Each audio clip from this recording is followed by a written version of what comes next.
During the era of the United States' initial space exploration and the moon landings, every launch was accompanied by alien craft. A moon base dubbed Luna was sighted and filmed by the Apollo astronauts. Domes, spires, tall round structures which look like silos, huge T-shaped mining vehicles which left stitch-like tracks in the lunar surface, and extremely large as well as small alien craft appear in the photographs. It is, in fact, a joint United States, Russian, and alien base. The space program is a farce and an unbelievable waste of money. Alternative 3 is a reality, and it is not at all science fiction. Most of the Apollo astronauts were severely shaken by this experience, and their lives and subsequent statements reflect the depths of the revelation and the effect of the muzzle order which followed. They were ordered to remain silent or suffer the extreme penalty, death, which was termed an expediency. One astronaut actually did talk to the British producers of the TV expose Alternative 3, confirming many of the allegations. However, I do not know who it was. In the book, Alternative 3, the pseudonym Bob Groden was used in place of the astronaut's identity. It was also stated that he committed suicide in 1978. This cannot be validated by any source, and I believe that several so-called facts in the book are really disinformation. However, I can assure you that Alternative 3 is real. I firmly believe that this disinformation is a result of pressure put upon the authors and is meant to nullify the effect upon the populace of the British TV expose entitled Alternative 3. The headquarters of the international conspiracy is in Geneva, Switzerland. The ruling body is made up of representatives of the governments involved as well as the executive members of the group known as the Bilderbergers. Meetings are held by the policy committee when necessary on a nuclear submarine beneath the polar ice cap. The secrecy is such that this was the only method which could ensure that the meetings could not be bugged and is the only place where they discuss their most secret matters. I can say that the book is at least 70% true from my own knowledge and the knowledge of my sources.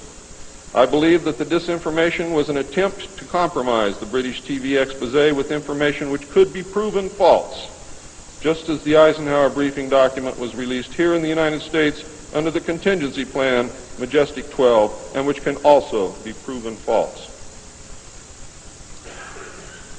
Since our interaction with the aliens began, we have come into possession of technology beyond our wildest dreams.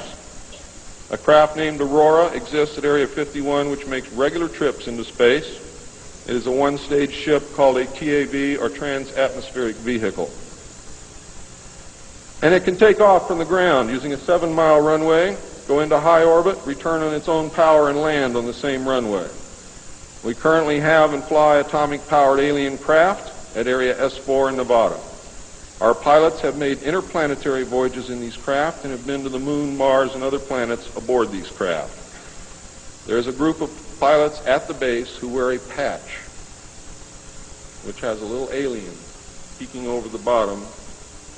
It has, I think, 3 or 4 letters at the top. I forget what they are, but John Lear knows what they are. There is a picture of Saturn and a picture of Mars in the photograph. And in the background, there's 7 stars, which are strangely shaped just like the stars in the Pleiades group. What that means, I don't know.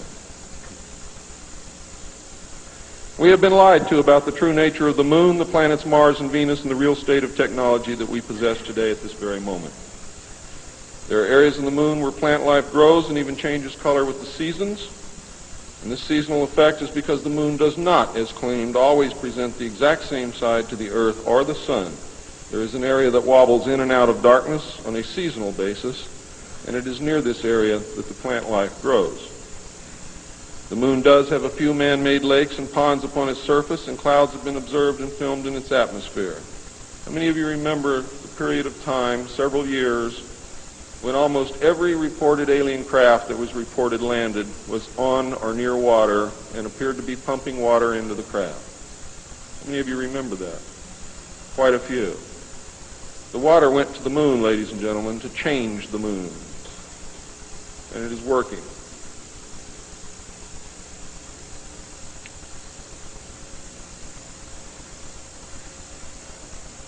It possesses a gravitational field, and man can walk upon its surface without a spacesuit, breathing from an oxygen bottle after undergoing decompression the same as any deep-sea diver. Ladies and gentlemen, if you can come from 1,200 feet underwater to the surface through decompression, you can go from the surface to 1 atmosphere of vacuum.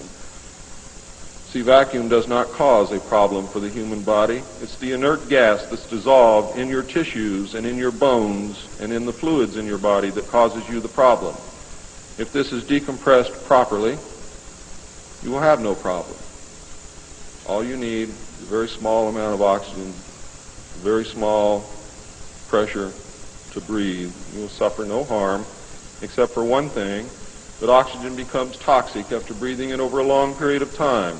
Therefore, excursions would have to be of a minimal time length. Other than that, there is no reason why you or anyone else cannot walk on the surface of the moon or in space in a vacuum without a spacesuit. How do I know? I used to be one of the world's experts on deep-sea mixed gas breathing mixtures for divers and on deep saturation diving. When I was the head of the department of the Mixed Gas Deep Saturation Diving Division of the College of Oceaneering.